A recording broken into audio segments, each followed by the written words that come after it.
I'm Lama Tantrapa. Welcome to our show, The Secrets of Qigong Masters, brought to you by Academy of Qidao, the first and only school in the world offering professional education in Qigong and Tai Chi coaching. To find out about the programs at Academy of Qidao and to learn how you too can become a certified Tai Chi or Qigong coach, please visit qigongcoaching.com.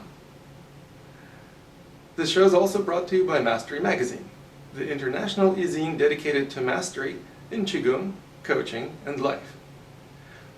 Mastery Magazine sponsors the Summit of Qigong Masters, bringing to you some of the top Qigong experts in North America.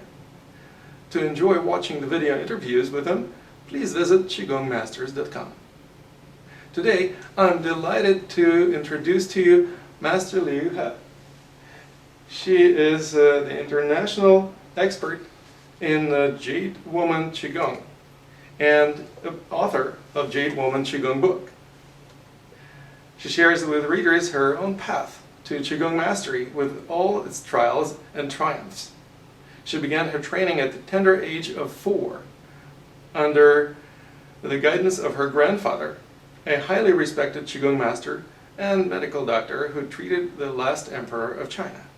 At the age of 14, Liu He attained the level of Qigong master and was given permission by her grandfather to teach others, a privilege traditionally reserved only for men. Her life has been dedicated to sharing with others all that has been given to her. Liu He has taught Qigong and healing techniques extensively throughout China, Europe, and the United States. She is currently on the faculty of Oregon College of Oriental Medicine, teaching their advanced level students. Welcome to our show, Master Liu He. It's great to have you here. Yeah, thank you, Lama, to interview me. Yeah, I'm very happy to share Qigong with you and with anyone wants to see this video. Great. Well, let's start our exploration of your teachings first with a little bit of a bio. I started practicing Qigong at the age of 6. So you apparently beat me to the punch and started at the age of 4. What was it like to be a 4-year-old girl exploring the energy arts? Well, at first, 4 years, you have energy just in you, but at the same time with this strict, training, it was kind of hard. So I remember, because every morning, of course, I had to get up 5 o'clock in the morning. So go to high mountain with my grandfather and my brother, Dr. Liu to practice. It was our first Qigong called the Qigong of the Sun. So of course, every time when I came back, I just feel my body, mind, everywhere feel like a lot of qi. I just feel like qi ball, Mm-hmm. But every morning get up 5 o'clock. It was kind of hard. So my grandfather used to tell me, every time I said, no, I want to sleep, today I want to skip it. Then my grandfather used to tell me, said, oh, as a beginner, you practice Qigong, and then later on, Qi practice you. At 4 years old, I didn't really understand. And also, I don't care who practice who. Right. So as long as they let you stay in bed. Right. Yeah, that's right. But after that, 1 year later, when I was 5 years old, I feel it. Just I didn't need my grandfather wake me up. It just my body, everything just scheduled. If I don't practice Qigong that earlier and every day daily, it just sounds I'm missing something, just I'm hungry of qi. So then I realized myself that must be what my grandfather said. Qi started to practice me. Mm-hmm. And of course, that may also be a habit. That's you simply right. developed a habit of waking That's up right. early enough. That's right. Then also just like, just like how you feel like, you don't take shower, once per week or every day. A lot of people, you need to clean yourself. But this is like internal shower and internal charging the qi. Yeah. Right.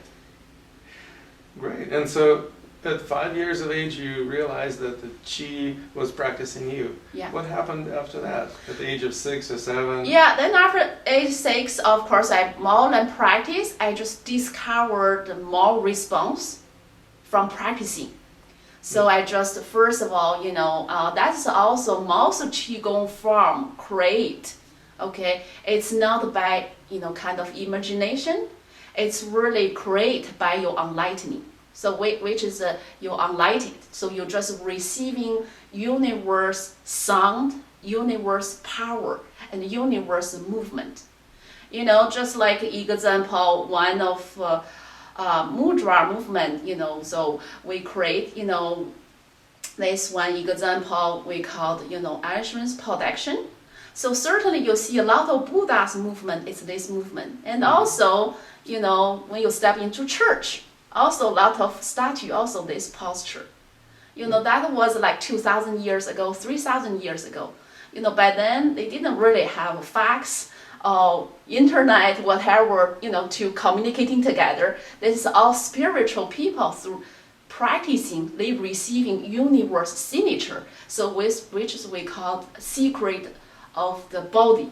Then also have secret of the world. Like a Jade woman Qigong in my family, before me was always taught by men.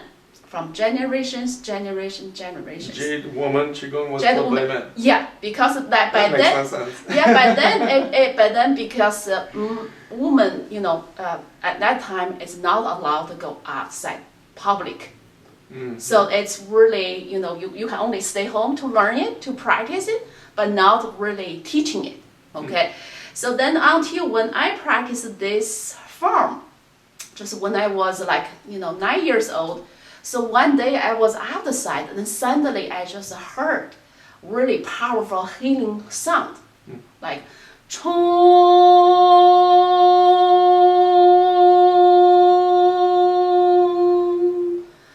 Gong. So when I heard that sound, I said, oh, what's that? I just want to follow, in this Qigong form. I just want to aid it in that. Then after I just feel the Jade woman totally changed. From traditional, from my family, taught by men.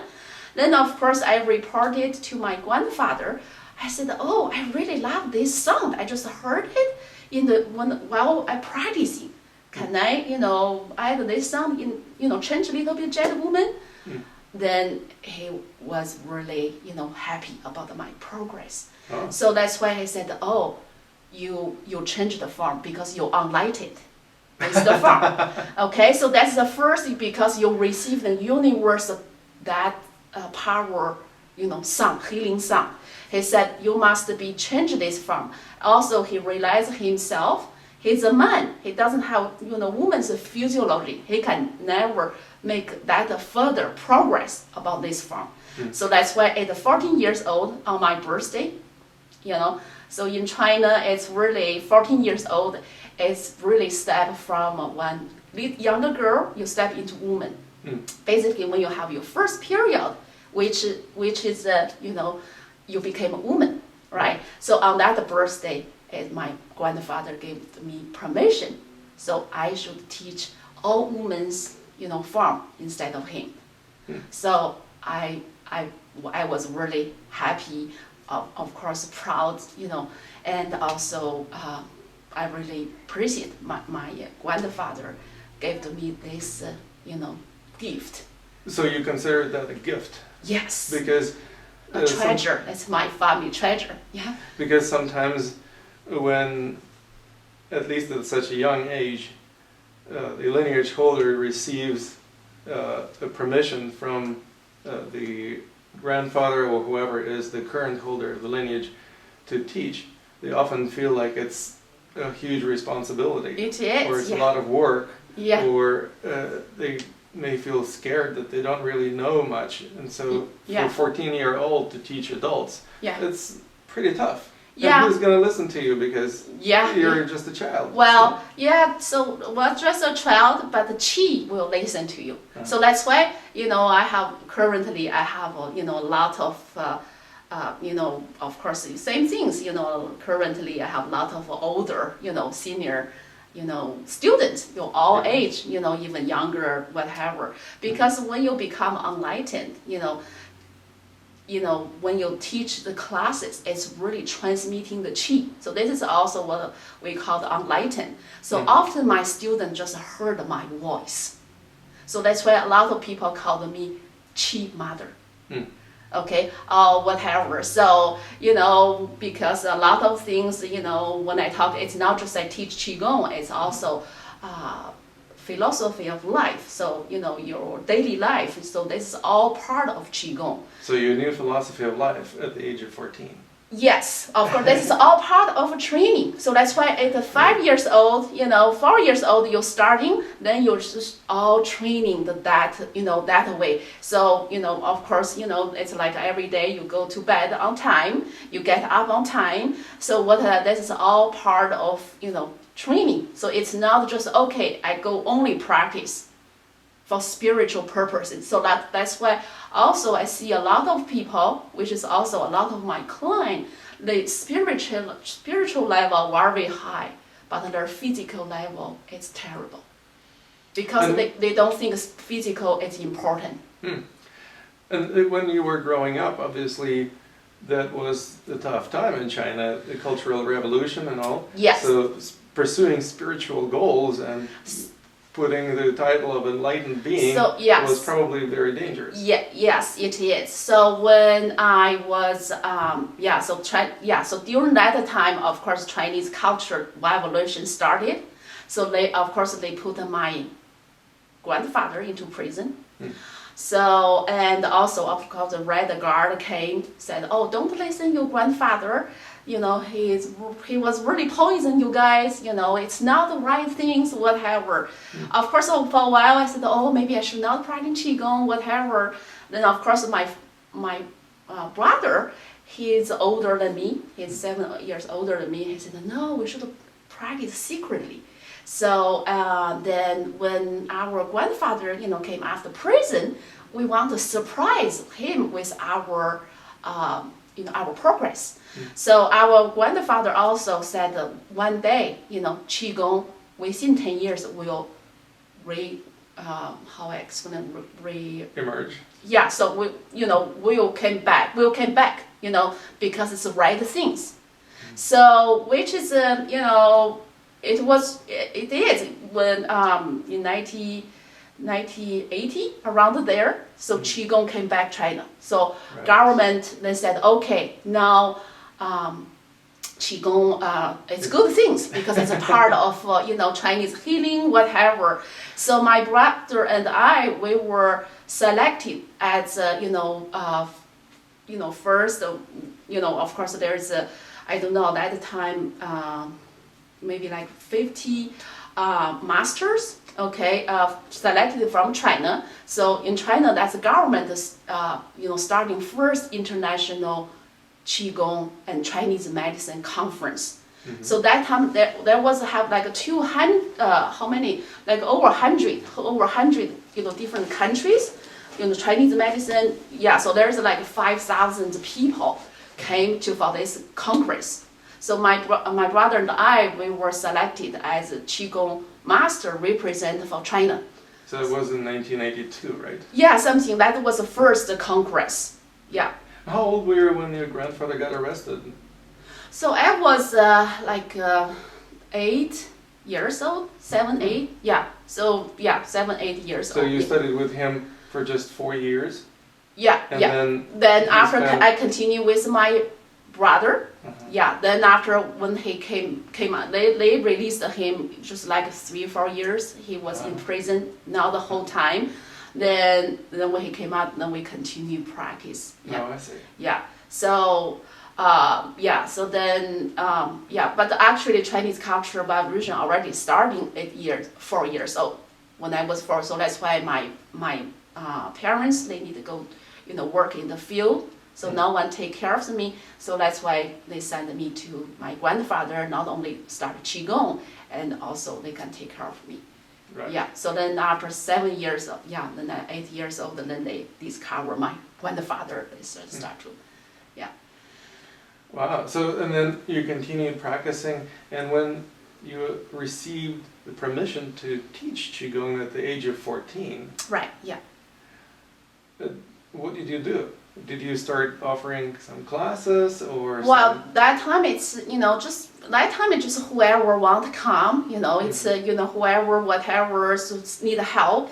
Okay, so because during that time I not just learning practicing qigong, because my grandfather, he's also Chinese medicine practitioner, so which is I always follow him behind, to see how he treat patients. Okay, so clinical observation. right, yeah, that's a private apprentice. So just one day was really wonderful. While watching him, how they treat the patients. Then I just, start to meditate. Then suddenly I just see, not from my eye, I see I saw my grandfather whole body start to lighting up. All the channels just like electricity. Then I saw his needle lighting on. Once they put into patients, channels, the acupoints. So I see some part lighting on, some part, disconnected. Lighting on, disconnected. So as he keep treating, I just see, suddenly whole, that patient whole channel start to rerouting. Then I was surprised. I said, did I see that? I open my eye. When I open my eye, I don't see anything. Then I close up my eye, meditate, then I see that. I said, that must be channels. So you see through your third eye. Yeah, so then your intuition becomes stronger. So that's why then from there I start to learn how he, diagnosis, patients, and in order we can treat the directed to the roots versus just symptom. Right. Yeah. And I would imagine that at some point you were practicing with larger groups of people in China? Yeah, sometimes. How did that come about? Yeah, so sometimes, I just practice in the park, then people just come. Then, of course, my grandfather, because then after also more and more, I feel like, you learn Qigong, it's not for keep yourself. Okay, so you learn Qigong, it's really you want to share with others. So that's my real mission. I think I really need to help my grandfather, because he can only, one at a time or whatever at a time. So if I can help him, and also it's really help more people. So, so of course, more and more people, just come join the classes, whatever, and in China. So, so for a while, my brother and I was really busy in China, after 80s first Congress. Because that time we were right away kind of famous at the time. Then of course government often pick us up to go to treat the government people before they go to for a conference, before they talk. So they need some healing work. So my brother and I often we help after that. And then of course then after that happens Tiananmen Square. Do you aware? 1999. 1999. Yes.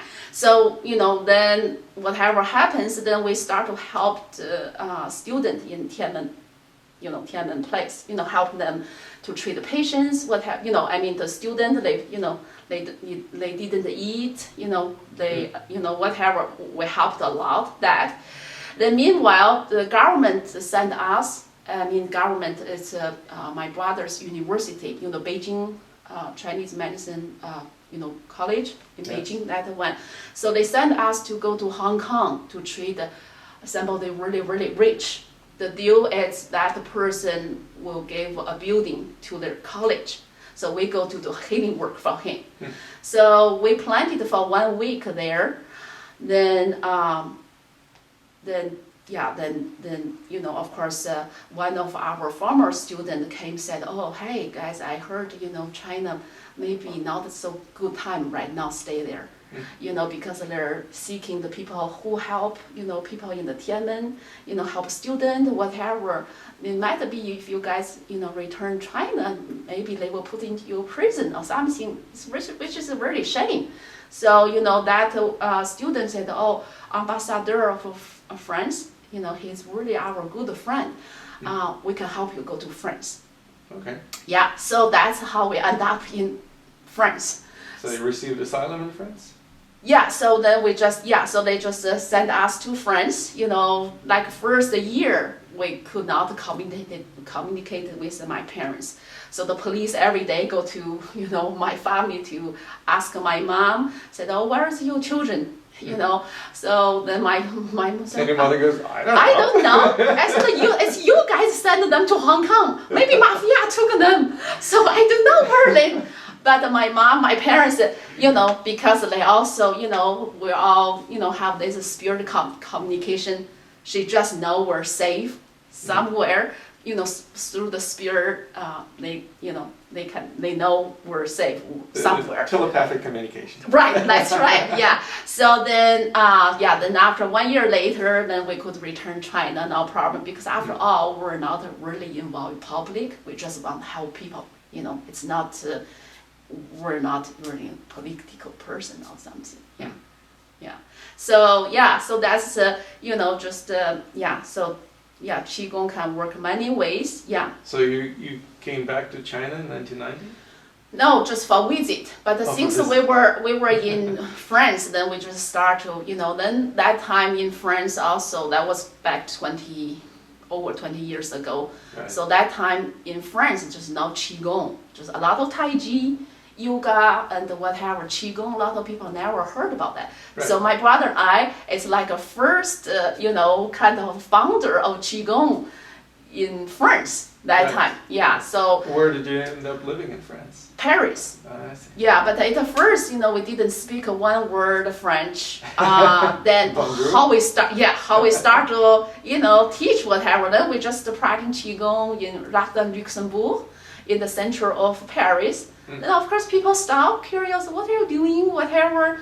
Then I said, oh yeah, you can just follow. They just follow whatever. Then I said, oh, that feels good. They feel really help them physical, release stress, whatever. Then gradually, we just have more students. That's just how starting our Qigong experience in Paris.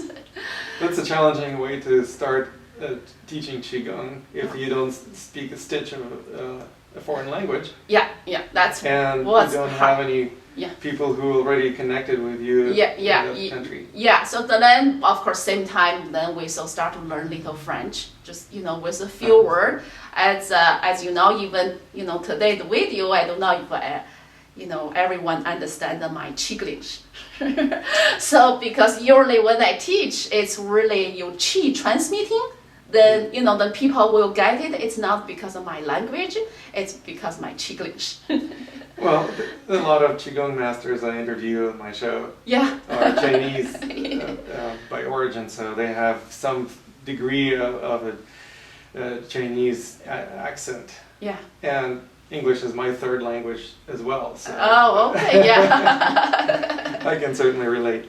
And I wonder if you can share with us a little bit about what brought you to the United States and so then Portland in particular. Yeah, so then because in Paris, then I met my husband.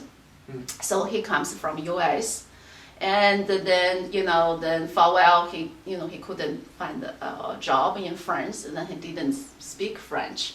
So then we said, oh yeah, maybe we just move US. Yeah, then he found a job in Portland, so that's how we end up in Portland. And once I'm here, then I like it because I used to all live in big city, Beijing, Paris, Portland. Right, Portland is a small city comparison. Yeah, so then I feel good. I feel, oh, that's a small city. It's it's nice. Yeah, so that's why now after having living two big city, so I like the little city. How long ago did you come to Portland? So this is also 10 years now. 10 years ago. Yeah, 10 years ago. Yeah. And how is it so far? Yeah, so I like it. So everything, works really well. So everything. So I think it's very easy city. The people is really friendly here, and really nice. And so a lot of nature. Then also for my work, everything just work greatly. Yeah, so everything. So I'm really happy. Yeah. So how did you establish your school here? I understand that you founded the Ling School. Ling He, yes, Ling He, because we started in Paris, like 20 years ago. Right. So then when I came US, of course, then, I know Professor Chen, Mm-hmm. then which is she funded me in the first Congress. Oh, okay. Yeah, so that's how we met because she was really interested in the Qigong. She asked me some questions. And, oh yeah, how you did this, how you did that, So then when I came to Poland, of course, we met again. Then she said, oh, I'm going to retire. So, all come there seeking a Qigong teacher. Are you interested? So that's, then that's how I started to teach at Ocam. Okay. So then, of course, once I start to teach Ocam, just more, student from Ocam, then I start to set my public class. Then gradually, because I have more and more people also seeking, certifications, and so they want to become teachers. So I said, oh, maybe I just start, Qigong program here as well. So then can help more and develop more Qigong and help more people, can share the Qigong. So. Well, and obviously, it's not just generic Qigong, you teach a particular style. Can you share with us a little bit about your system and what is different about it as compared to other styles of Qigong? Yeah, so of course, each Qigong, they're all different, they also have similarity. So basically, we teach all of the Qigong from my family, from generations. Also, Qigong form comes from a family. Also, we also teach, the traditional form, in most, like 5 most traditional form, almost every, Chinese practitioner. Like the 5 animal frolics. Yeah, that's right. Yeah, so we also. Pieces of brocade. That's right. Those form also has been developed into my family. So it's a kind of some movement, kind of similar, but not exactly same, because our family Qigong form. So also we call the medical Qigong, Taoist medical Qigong. So basically have Taoist. Theory behind, then same time, each form like Jade woman really healing for woman gynecology system, and while Jade body for healing the spine problem, and then also have some different Qigong form for different healing purpose. So and also in my teaching.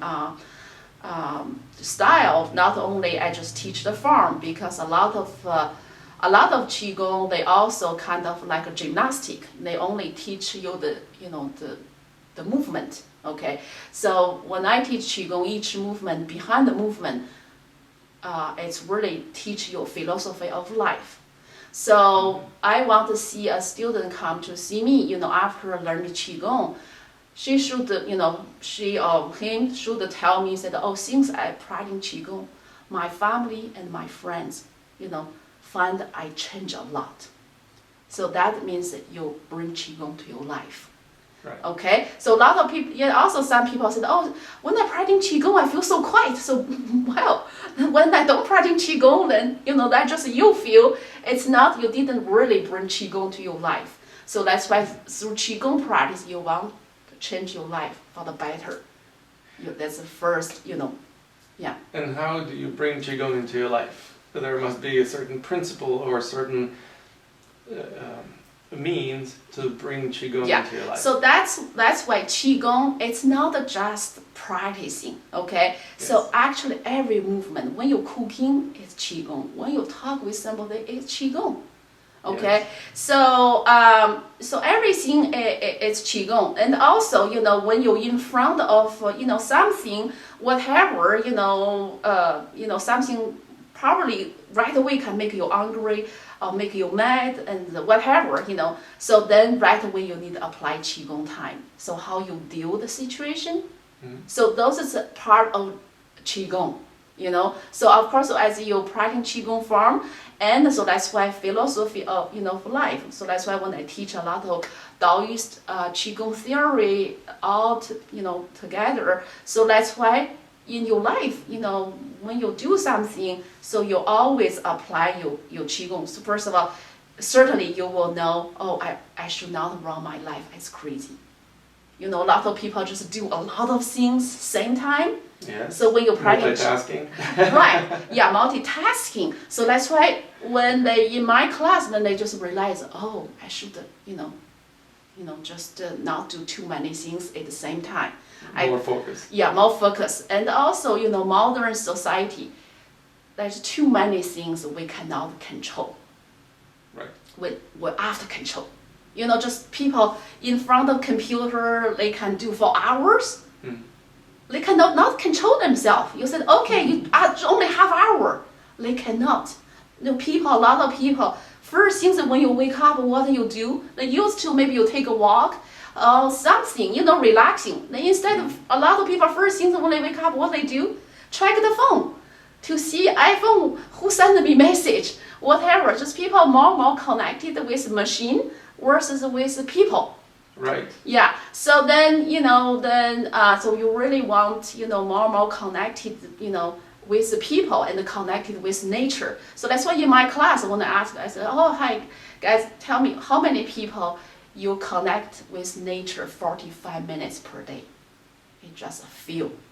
I said, okay, I want to ask you another question. How many people connect the internet 45 minutes per day?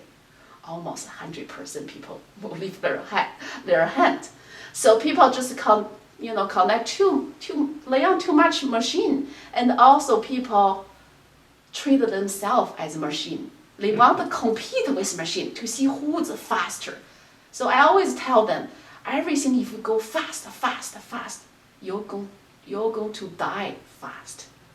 Okay? Well, they want to pack the greatest number of experiences in their short lifespan. That's right. So I said, slow down, okay? Slow down your life. Because, I said the modern, high technology, it's just like a race car, okay? More high technology develop, your race car certainly go faster.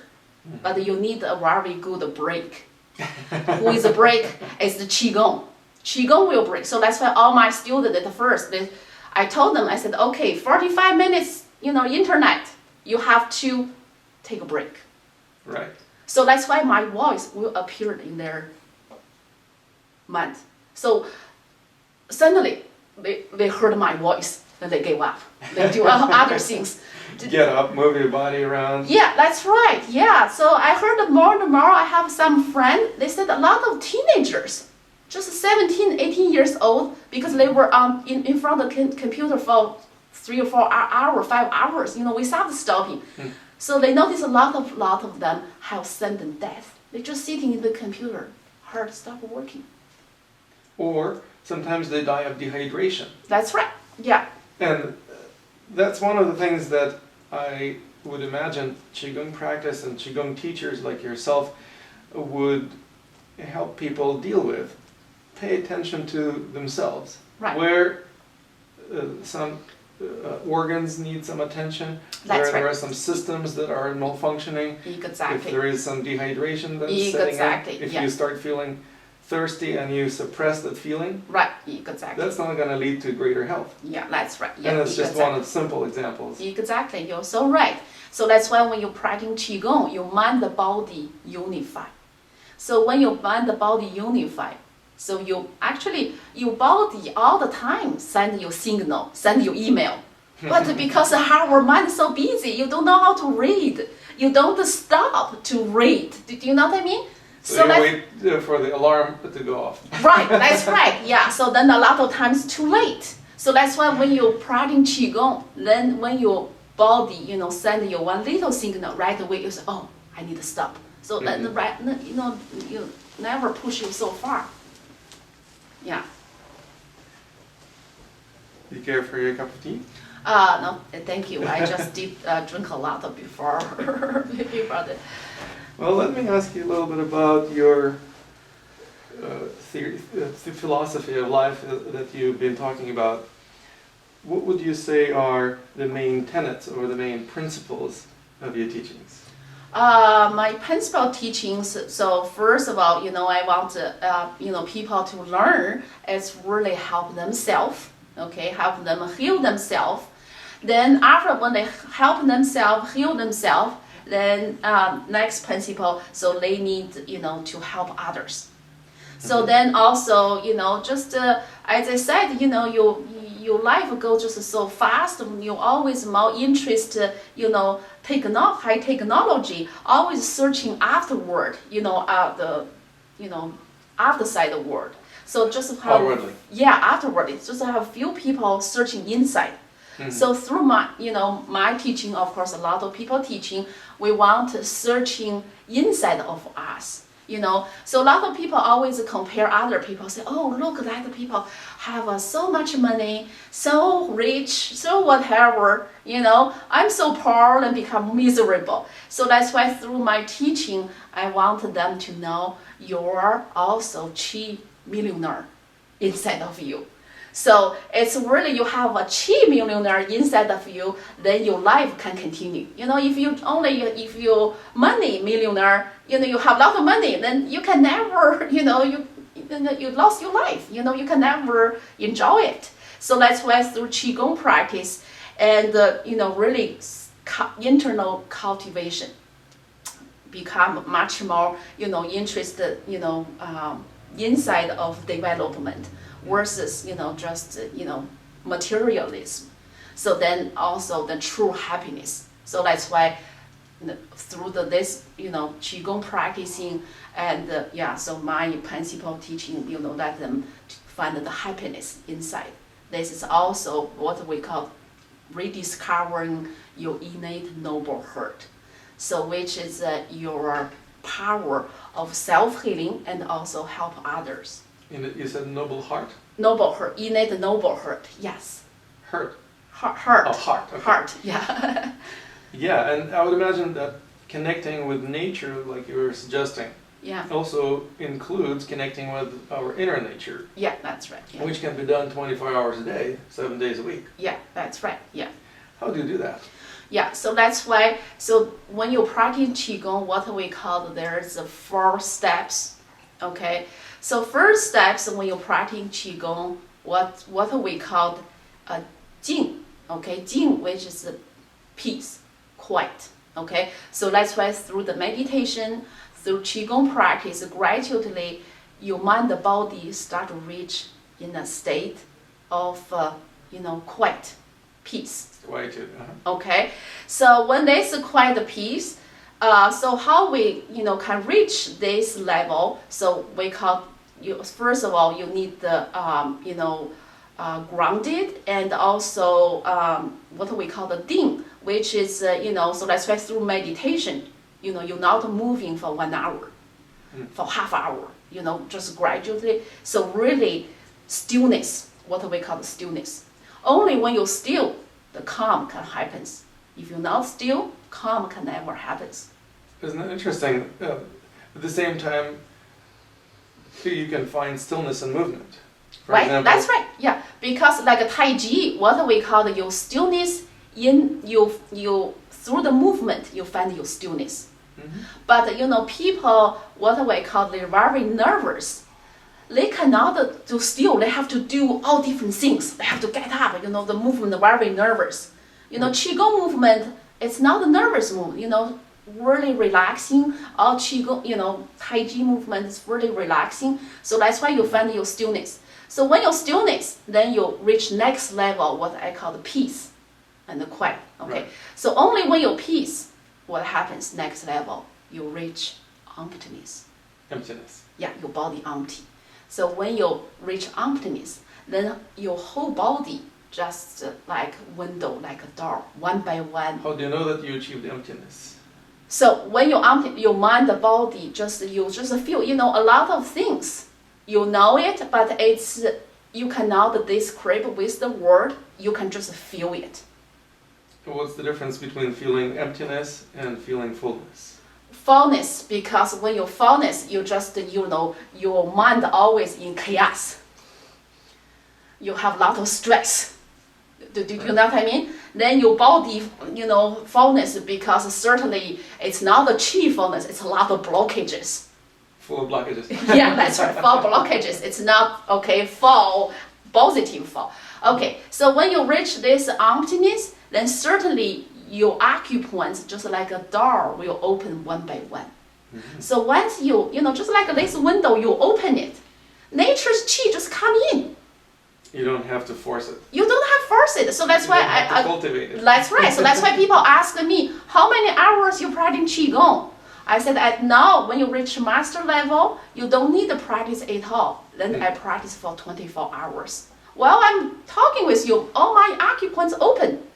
This is what I call bringing Qigong and life into one. That's right. So you infuse Qigong with life. That's right. And also infuse life You're with so Qigong. right. Yes. Yeah, that's right. Yeah, correct. Yeah. And when you do achieve level of emptiness, Yeah. is that the final destination? Do you have another step or? Yeah, so then that's the interesting thing. So that's why Qigong never is unlimited. Okay? So that's why when your acupoint open, you not only receiving universe powerful qi, you receiving universe, mantra and also movement. Then your intuition becomes stronger. Then what we call gradually your potential, just like a flower, unfold one by one, bigger. Sure. Yeah, just like I keep I said the Qigong keep changing me. Even just like write this book, Jade Woman book. Okay, so when I was at the school, I hated to write. Because what? Okay. Because I don't know how to write. Okay, just don't know, never know how to write. Okay, so that's just like 5 years ago. Yeah, something 5-6 years ago. Then one day I said, oh, I want to write a book. I told my parents, my brother, they all laughing at me. You? Because I never passed my writing, at school. So then once I sit there, it just comes into my hands. So did you write it by hand, not on computer? Yeah, so some of my hands, some, of course with computer, it just comes. I don't need what I should, just comes. Just into, yeah. Spontaneously. That's right, yeah. Then of course some student help me correct, English, grammar. Yeah, so that is a different thing. But they said, oh yeah, some student asked me, did you used to write aloud? Because, the style you're writing, it's really, really nice and whatever. Then I said, I don't know how to write. Then that's just writing come to me. So that's why through Qigong practice is unlimited. You will discover more and more treasure and, opened up a lot more possibilities. Yeah. So this is what happens at the level of being a Qigong master. Right, yeah. Now, sometimes people who listen to our talk show, or even the guests who I interview, Yeah. say, I don't like calling myself a master. Yeah. Because it's too presumptuous, or it has a lot of assumptions or certain expectations attached to it. Yeah, yeah. And I just don't like all these expectations projected upon me. Yeah. How do you deal with this? No, but because now for me, I don't have this at all, because usually people come to see me. I will always tell them little story, okay? Mm-hmm. So first of all, master, what does it mean? It's just like a Buddha, master. It all means awakening, okay? So this is a little story I keep, telling my student. Just one day, one apprentice, in front of Qigong master. Then the Qigong master told him, okay, now I don't have anything to teach to you. You can go home. So that apprentice said, no, I want to continue to learn from you because, I want to learn more. Then, of course, the Qigong master said, oh, yeah, so then, now it's time, you go to self-cultivation, okay? Then your heart will open, okay? So when your heart open, you will find your master, okay? Then of course this student was really, astonished. They said, oh yeah, if I keep practicing, then I will have an awakening of the heart. Okay, my heart will opening. Then my heart is my master. So if I find my master, why do I need you? Then he asked, why do I need your master? Right. You awaken the master within. Right. Yeah. Then the Qigong master tell him that a real master is there to tell you you don't need a master. Right. Yeah. So basically, so that's why through this story, I want to tell them, Qigong master, I'm not your master. Okay. I'm a master Liu He because I reached awakening level. So that's why everyone, if you're practicing, you can find your own master. I'm not your master, which is a lot of Qigong master. They want again, have this title, then become other people's master. Mm-hmm. Do you know what I mean? So Exactly. so it's very different. So I said I'm not your master because I have this title is for me because it means I have awakening level. Well, and this is very interesting. This is one of the main reasons why I practice and what I teach, the path of awakening. Yeah. And this is a path of awakening, meaning every day you can awaken more. Right. Yeah. It's not like you once reach a destination, Yeah. and then you awake for the rest of your life. Right. That's We right. all have tendency to fall asleep, even Yeah. after most profound awakenings. Yeah. Yeah. And at the same time, there are different degrees of how awake you are That's right. and Yeah. how long you How stay long? awake for. That's right. Yeah. So, what is your method for facilitating awakening in your students and perhaps in yourself? Yeah, so the method, so that's why I teach different method. So through different Qigong method, help my student, can reach different level of, awakening level. Yeah. Right. So that's why, as we said, awakening level is very broad, word. It's also my awakening level. It's not necessary. It's your awakening level, and my awakening. So that's why each person. For me, because we don't have exactly same physiology. Okay, we don't have exactly same blockages. And so that's why when I teach people Qigong, you always practice your Qigong. Okay, so what does it mean you practice even through same Qigong method? So that's why in my Qigong class, example, okay, so I never correct people's movement because what? Because it doesn't exist exactly movement. So you don't teach forms? I teach forms, Oh, you teach but forms. each form you don't have exactly same movement. Okay, so my exactly movement example, I do tree posture. For me, that's my exactly movement, but it's not necessarily apply to you. Right. Because we don't have same blockages, same physiology. Okay, so if for a person here will be fine, here will be fine. Gradually, qi will, because your qi start to release the blockage, will adjust you. Of course, if I said, okay, we do tree posture, you do totally different thing, then I will correct you. Okay, so as long as you're all in the frame, you compose your own painting. Do you know what I mean? So this is an artistic approach to the energy arts. That's right. Yeah. So in the end, of course, art they all kind of same. So that's why you adjust it because a lot of I also know a lot of qigong. You have to exactly everywhere exactly movement. Look the nature, look the tree. Can you find the exactly same tree? Two trees are the same. Yeah, you won't. Never. You never find exact same amount of leaves, same amount of branches. Do you know what I mean? So body, so that's why you need to adjust a little bit. So that's why from there, so certainly, from me, they start to unfold my writing skill. Then from somebody else, unfold my other skill. So that's why each person awakening level and awakening possibility. And some people, I never know how to cooking. And suddenly through Qigong practice, I know how to cook. So if we get back to this question of awakening. Yeah. What are the methods that you use to facilitate awakening in your students? So that's why usually when we training the student, we have different method, different level. So usually like people reach, when they, learn the third year, 3 years of study, then, we have some method like Qigong blue meditation, a lot of colors and also like 6 steps for projecting the qi. So they feel, how they can manipulate the qi, using the qi, releasing the qi, through the 6 step. So, just different method, then gradually they process the qi, how they're working with qi. Then from there, they can develop more and more their skills. Right. Yeah, then their awakening level, of course, yeah. So skills and awakening level are not always the same.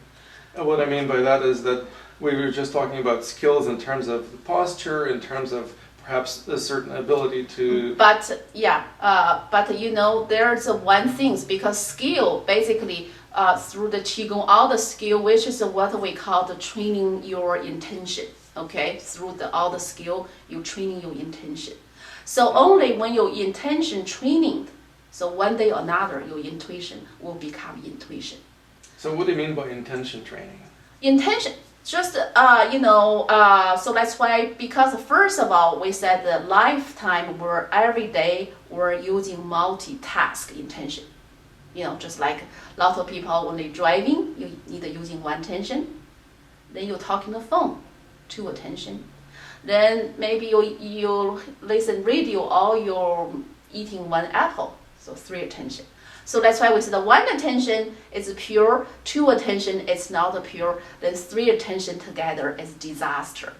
Mm-hmm. So that's why this is our life, people just like that, they don't have 1 attention at a time anymore, So I said, even just look, I said that, when I talk to students, I said, I'm sure if I step into your house, if I go to your toilet, I'm sure you have ton of magazine there. So even people go to toilet, they cannot using 1 focus. So when they go to the bathroom, they have like a little table or a little shelf with the books or magazines to read when they sit on the toilet. That's right, yeah. So that's why even toilet time, you cannot apply 1 attention. Well, nowadays they just bring their iPhone with them. That's even worse. That's even worse. Yeah, that's right. So that's why when you don't have, that attention, so nothing worked together. They all the time, separation. It's like your body all the time constantly, Mm-hmm. So that's why, because you always separate your attention, okay? Or split the attention? Yeah, so then split your attention. So that's why you don't see anything. Then you just go further from awakening level, further from, and also intuition level. So that's why now you want the back. So that's why through Qigong practice, we always, focus 1 thing, or the sun or the moon, training 1, okay? So then also a lot of time when we practice Qigong, we did the purpose kind of, 3 times here, 7 times there, okay? Some movement. So this is all what first step, what we call the 1 attention to replace your thousands monkey mind. So gradually bring, the beginner, back of attention. Then, so 1 attention. Then this will replace, so then repair your spirit. Then gradually, when your 1 attention, repaired, then, continue through Qigong practice, then you possessed, then your intuition level become higher, then your awakening level become higher. So in a sense, you sound like intuition and awakening go hand in hand. Exactly. Yeah. If you cannot say your awakening level become higher, because when you're awakening, because it means your intuition become higher. They all same, but based on the intuition. You have intuition first, then your awakening level just based, built on. Do you use intuition as the type of feedback to check how your awakening level is? Yeah, kind of, exactly, yeah. And intuition is something that you can check and test. Right. And for example, if you have an intuitive hunch, I need to get up and open the door and see what's going on out there. Yeah. If you get up, open the door, and there is a guest coming in, and he was just about to knock on your door. Yeah, that's right. You open the door. Exactly. Yeah, exactly. With Polly, we keep laughing because often, because we have a lot of students. Some students like 3 or 4 years, I didn't see him or her, whatever. And suddenly it just popped up in my head. I said, oh, Polly, we don't see that student anymore. How is she? And she said, oh yeah, no. Then within half hour, 1 hour, that person shooting email. Said, oh, hi, oh, long time I haven't, connected with you guys and then whatever. So often that happens. And also everyone has this potential. Most of the time it's not so obviously. So, example, we just talk of somebody, like somebody stand the door. Happens, that's like a random. It's not all the time. But with that, from intuition level become higher, then, then those kind of skill and everything just become stronger. Becomes normal. Yeah. Did you receive my attention? I said, Lama should interview me. Then we don't need email anymore. We just communicate telepathically. That's right. And, you mentioned that your students study taking the 3-year-long program. Yeah. Can you share with us a little bit about the program and what students study in the first year, second year, Yes. third year, and what happens after that? Yeah, so that's why actually 3 years, actually altogether 6 years, 6 years study. So first year study, of course, we will met like 4 or 5 weekends and then plus summer retreat. So then they learn a lot of each weekend. They learn, the philosophy and the different Qigong forms. So they just build on their Qigong level. Okay. Then after two more years, then they learn, of course, more, Qigong, different level, different, medical Qigongs.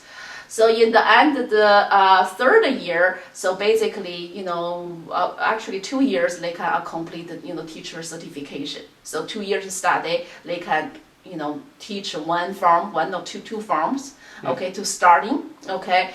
So then after if they want to continue training, so what we call that master training program. So then that training. So we have already how many Qigong master training?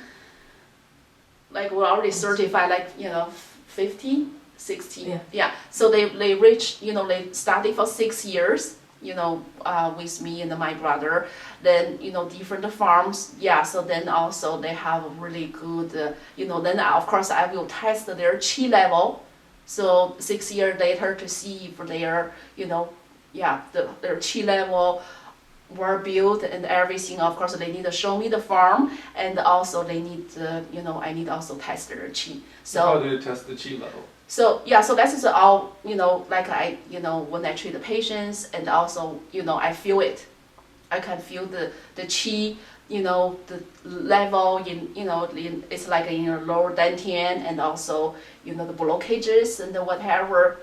So overall, just from their, starting point, how much they gain, how much, they change that. Yeah. So it's subjective. It's just your personal opinion of what the Qi level is. Right. Yeah. That's right. Yeah.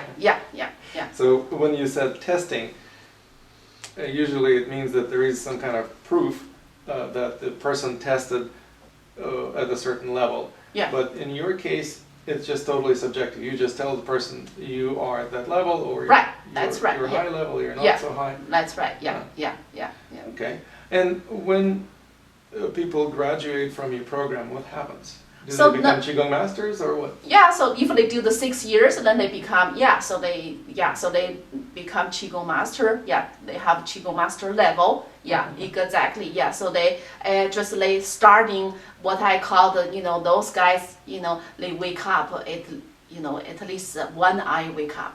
So through their continued training on their own. So it means they have enough tools and everything continue to be rich, fully wake up. It's so interesting to me because I have a program that sounds a little bit similar to yours, and over the years I've received a number of questions from people who were saying, wait a moment, this is kind of funny.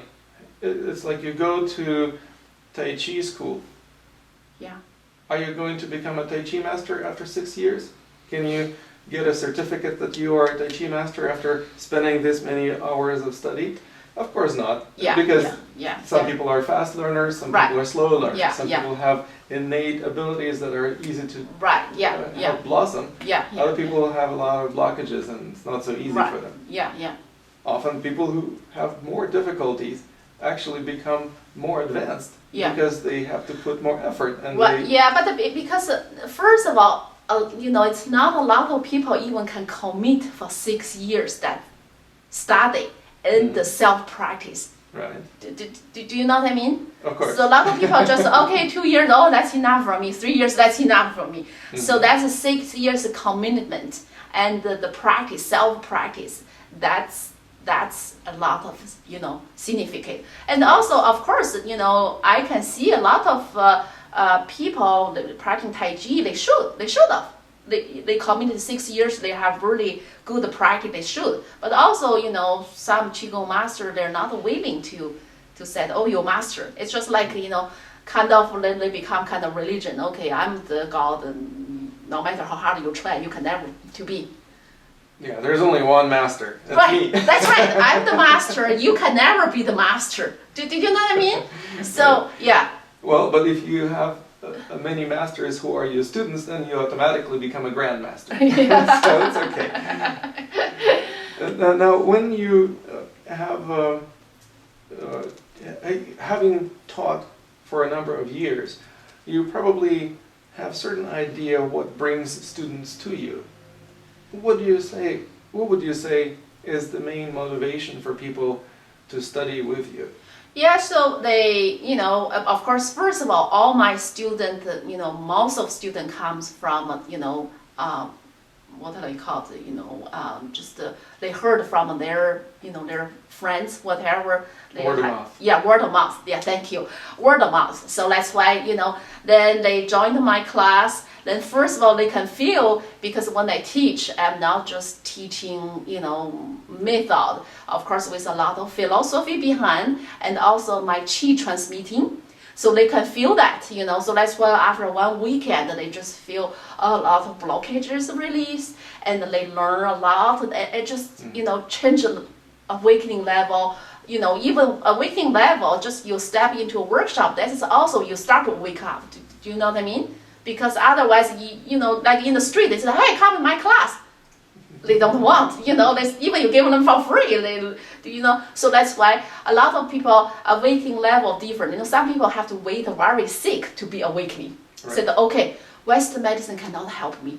Maybe I should go to see Qigong, or I should go to Chinese medicine. Right. Yeah, so that's why that's awakening level different. So first awakening level, you want to say, oh, I know something wrong with me. I need to do something. So this is already starting the awakening. Okay. Yeah. So you're saying that this is one of the reasons why people come to you. They want to experience this awakening. Yeah. So they want to experience awakening, experience healing, and also learn about the philosophy. This for the life to live for better, to help them to heal. And also, maybe they also can help others. So that's most of people motivation, to come, And do they really become healers after they graduate from your school? Yeah, so a lot of them, so they also start to help others, a lot of them, Wonderful. How about any challenges? What would you say students experience? What kind of challenges would you say students experience most frequently when they study with you? No, I don't see a lot of challenge. It's really, of course, each person they progress differently.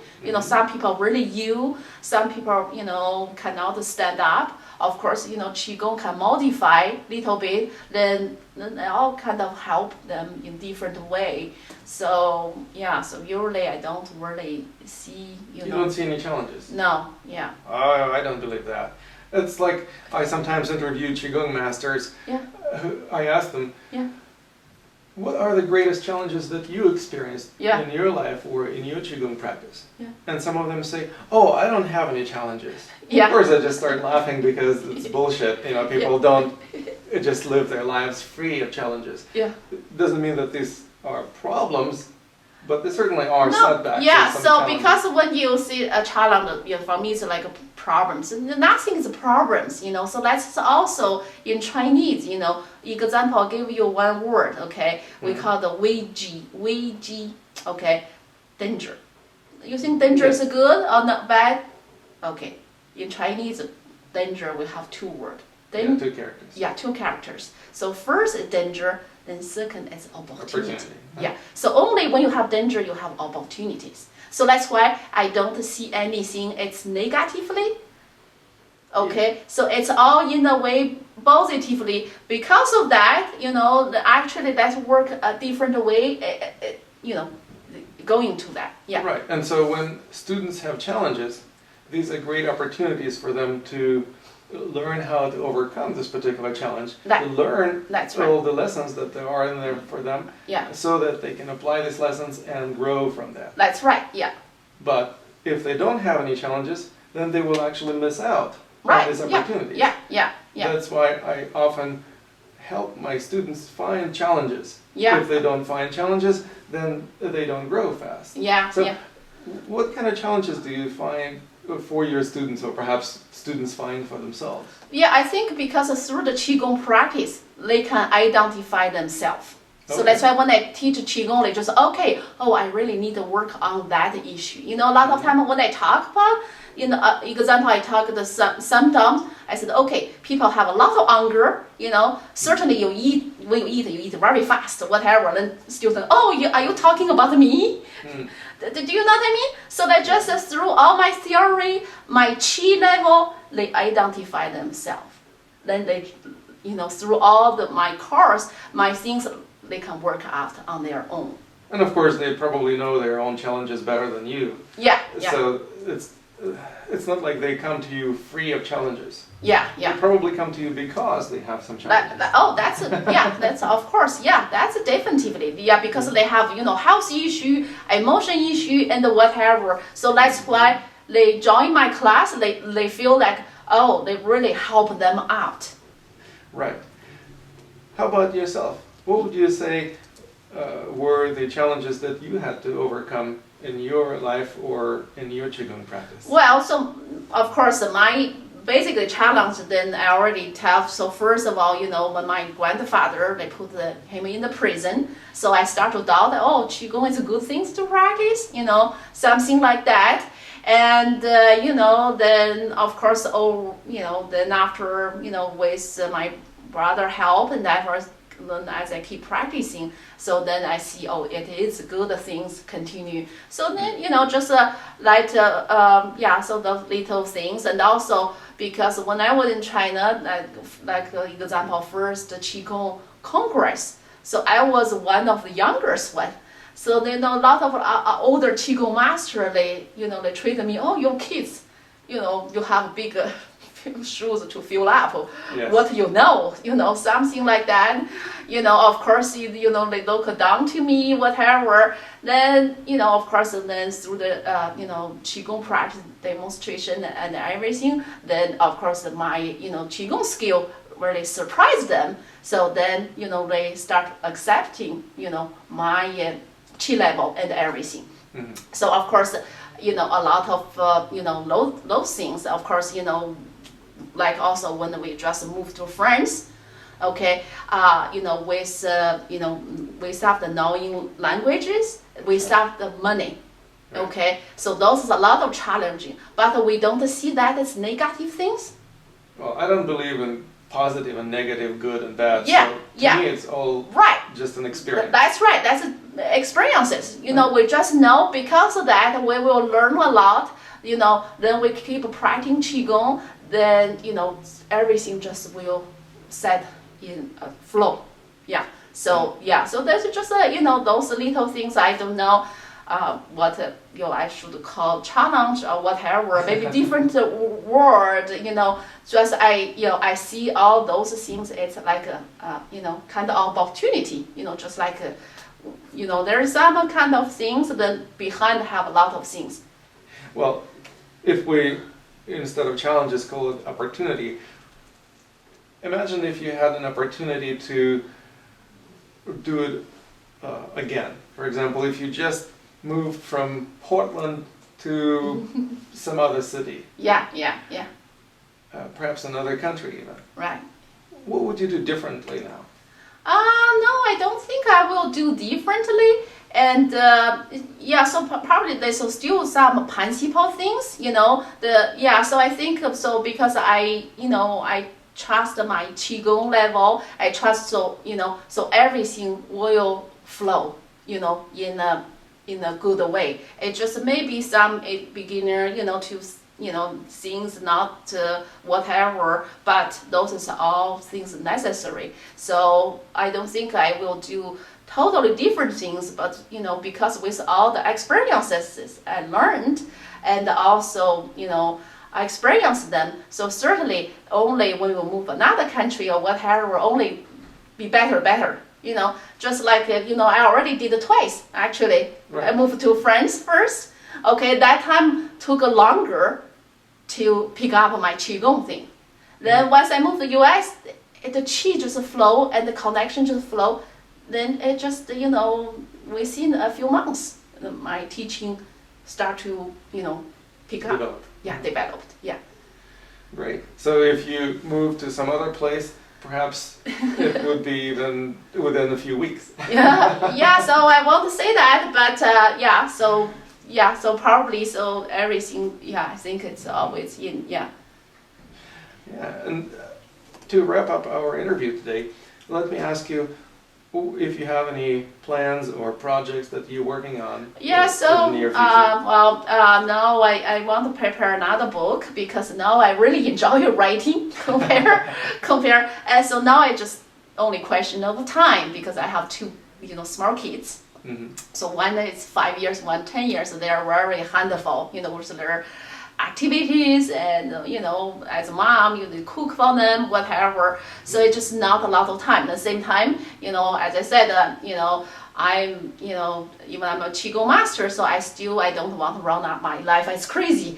So that's why the second book is still on hold. I didn't starting little bit, but since two children have a lot of activity, it's still on hold. So when I have a little more time, so I want to continue finish my book and just write more books and also teach more classes and help more healing session, help more people out. And then also it's really I want people to learn qigong and also with qigong can help others. Well, so what you're saying essentially sounds like more of the same thing. You don't have any new exciting projects or events that you're preparing? No, not really. Yeah, not. So for me, everything, I like to do, But so certainly not something totally different. So still, you just continue what I'm doing now. Yeah. I see. Well, if it's not broken, why fix it, right? And you don't sound like you want too many balls in the air, so to speak, to juggle, because you like to focus your attention. Yeah, that's right. Yeah. Great.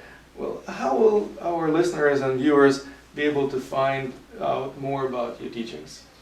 So they can visit our website. It's www.lingui.org. So there, you can find all the information about. How do you spell it? Lingui, LINGUI.com. .org. .org. Thank you. .org. Yes. So they can find about the school information, my classes, and also my healing work. Yeah, everything.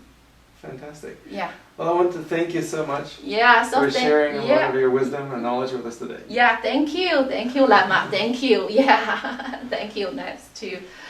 Well, let me remind our viewers that you've been watching or listening to the interview with Master Liu He, the founder of Lingui School of Qigong in Portland, Oregon, on the talk show The Secrets of Qigong Masters, brought to you by Academy of Qidao, the first and only school in the world offering professional education in Tai Chi and Qigong coaching. To learn about the programs offered at the Academy of Qidao and to see how you too can become a certified Qigong or Tai Chi coach, please visit qigongcoaching.com. The show is also brought to you by Mastery Magazine, sponsoring the Summit of Qigong Masters that brings to you some of the top Qigong experts in North America. To enjoy watching video interviews with Qigong Masters, please go to qigongmasters.com.